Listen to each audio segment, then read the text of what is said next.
Dhallywood megastar Shakib Khan এবার হাজির হচ্ছেন দেশপ্রেমের গল্প নিয়ে নির্মিত নতুন ছবি সোলজারে। আগামী 5 অক্টোবর থেকে শুরু হবে ছবিটির শুটিং। এরই মধ্যে গত 3 অক্টোবর সিনেমাটির ফাইনাল লুক সেট ও ফার্স্ট লুক পোস্টারের ফটোশুট সম্পন্ন হয়েছে।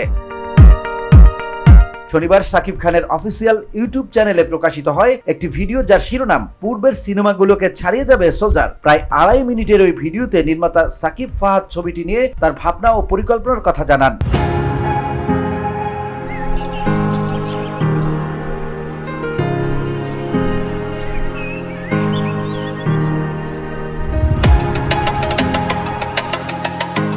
সাকিব ফাহাদ বলেন, আমরা সোলজারের কাজ শুরু করতে যাচ্ছি, যেখানে আমাদের মেগাস্টার শাকিব খান অভিনয় করছেন। আমরা একটা দেশপ্রেম নিয়ে গল্প করার চেষ্টা করছি।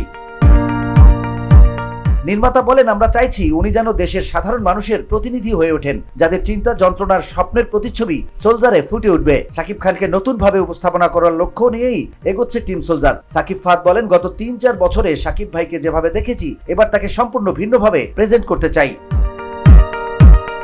ঈদে মুক্তির চিরাচরিত ধারা থেকে বেরিয়ে ছবিটি অন্য সময় মুক্তি দেওয়ার পরিকল্পনা করছে প্রযোজনা সংস্থা। দেশপ্রেম, অ্যাকশন এবং আবেগের মিশেলে তৈরি এই গল্পে শক্তিশালী বার্তাও থাকবে বলেও জানান পরিচালক। VOD Bangla news desk.